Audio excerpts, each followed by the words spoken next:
Kanan Lekmuren is Eskom's Divisional Executive in the Office of the Chief Executive. In our Pretoria studios is Davie Root, Chief Economist at Efficient Group of Peter Haylett is Chairman of the Cape Chamber's Industrial Focus Portfolio Committee. I think we have consistently said as Eskom that since essentially 2008 we've had a tight supply-demand balance, and that will only be relieved once the big power stations that we're building come online. So that's something we have been very transparent about.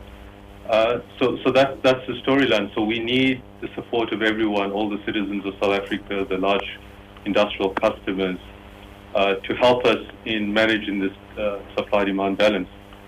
And so what we've been doing over the last 2 years especially is actually sharing a lot more detail around those issues.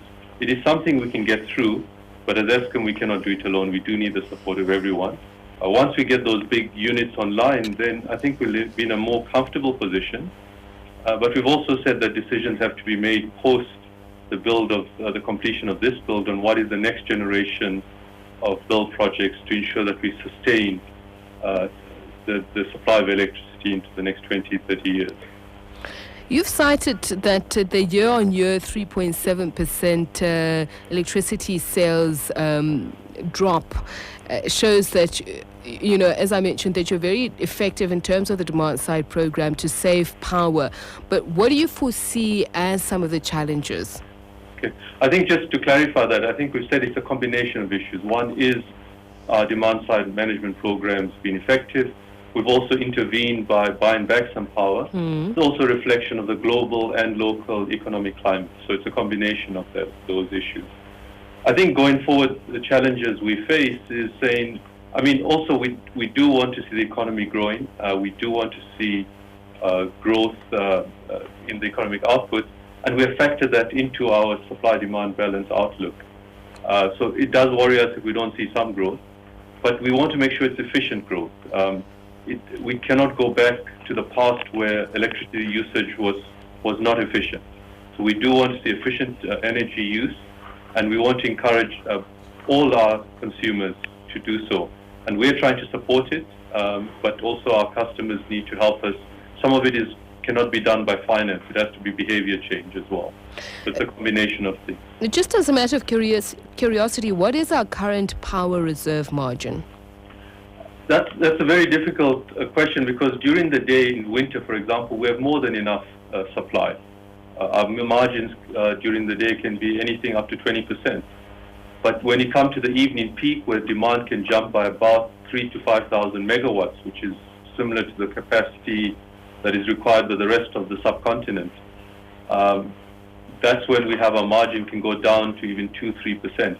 The international norm is 15%, anything between 10 and 15% over the peak periods.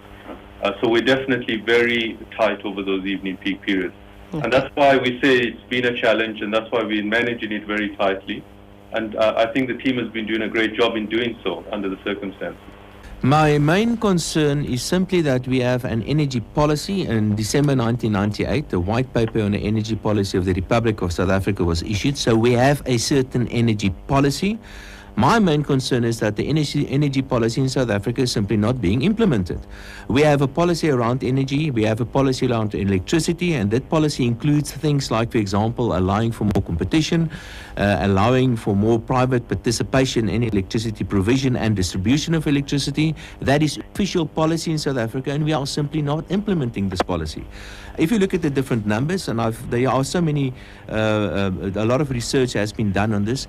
I've looked at Medupi, for example. The original cost of Medupi would have been around about 50 billion rand or so. The eventual cost for Medupi is probably going to be closer to about 200 billion rand. They're probably going to be about 4 or 5 years late on when Medupi is eventually going to come onto the grid. And we're not even including the other major, Kusile power station that they are also working on. We're losing 4 or 5 years in terms of economic growth because we simply do not have sufficient electricity in South Africa. And if you calculate the loss to the South African economy, some analysts are suggesting that the total loss to the economy could far exceed R1 trillion. We are talking about a disaster in the South African economy. And the real the irony is that we have a policy. Why don't we just simply implement the policy? I think firstly, I'm not sure I agree with Davi Ruud's assessment of the costs and the impact. That's something, we need the detail on. If you look at the costs for Medupi right now, we've revised it to 105 billion, excluding interest. And those numbers are fairly transparent. They've been assessed by various international entities. We've also done some benchmarks against what we call EPRI, Lazard, and International Energy Association numbers. And they're well within those benchmarks, except for the Chinese, who are building it cheaper, obviously. But in compared to our Australian colleagues, European colleagues, American colleagues, well within benchmarks. I think the issue is when we initially shared the numbers, not enough front-end planning was done. And we've all said that. The minister himself shared that concern, and that's a lesson we have to learn going forward. In terms of the current spend, we're spending 100 billion. That's a forecast that we're going to spend 105 billion by the time we finish the project. That's Medupi.